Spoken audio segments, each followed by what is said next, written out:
Hi everybody, how you doing? So I offered to take a look at some of your projects ahead of time. If you'd like, you can send them to me, and I will take a look and give you some feedback before the due date. But I want to make a comment on some of them because I'm seeing the same things over and over again. Okay, one, I'm going to assume, probably at the detriment of success here, but I'm going to assume that you've done a PowerPoint presentation before. Now, some of you may not have. I get it. So let me give you a couple points. And if you have and you understand all this and you know these things already, then I apologize. You can just skip through. But let's talk about this. A PowerPoint presentation, ideally, it's Arial font. Okay? When you're writing papers, it's ideally as Times New Roman. That's because the eye's ability to look at the font is different in a presentation than it is in a paper. I'm not grading you on these things. I'm just giving you some advice on how to make these projects look better because some of them are not there yet. Okay, so an Arial font. The font should be big enough, maybe 15-ish. I'm not sure off the top of my head, but it should be big enough that, like, for titles and such, that it's clear and concise. Okay, check your spacing. You don't want like the last letter of the title to be on the next line. Check your spelling, and I'm the worst speller. I know that, but I some of the things are obvious. Okay, check your alignment, your pictures. Your pictures shouldn't cover words, right? You can just grab the corner of the picture and resize it. Okay, you need to pay attention to the aesthetics of the presentation. Okay, that's very important. All right, how the presentation is laid out is also very important. Okay, some of you are missing the concept entirely. It's a case study. One person, multiple conditions. Those conditions have to be the conditions of the systems we've discussed.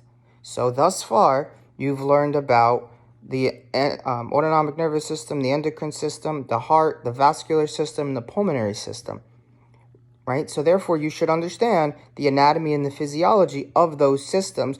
Now we're asking you to consolidate that knowledge and identify what is abnormal, what is outside of the scope of normal, okay? And then tell me how they relate to each other. Now, I'm not asking you for a medical school analysis, but I don't want a clip off of the pamphlet you got at the doctor's office telling me what heart disease is. I know what heart disease is. You should know what heart disease is. But now, how does heart disease affect pulmonary system? How does pulmonary system affect heart? How does the endocrine system play a role in that? You have to speak or start developing the skills in order to put it together and understand that this is not just a straight memorization, regurgitation of what is the picture. Okay, what the heart is this. I know that, you know that. Now tell me, why is that important? What does it mean? How does it work together? Okay, now for what we took away from an online asynchronous course in the ability to analyze models and such in person, what we gave up there, we're gaining now this understanding on how to put it all together in a symbiotic relationship. Okay, so you may not have had the time in the lab to look at a model, and so we gave up some of that in order to now be able to kind of look at things from a different perspective so you can understand how they relate. Okay? Again, you're not giving me a presentation like I'm in high school and you're talking to me at a very low level. Okay? I'm expecting this to be a little bit more elevated in anatomical language, in understanding pathophysiology to some degree. Now, you haven't taken a pathophysiology and pharmacology course yet. I understand that. But you do have those clinical connection sections in your text that talk about the relationship of what's practical in a real world. What do you see in the hospital? What do you see in the doctor's office? What do you see in emergency scenarios? And what is happening in a textbook, okay?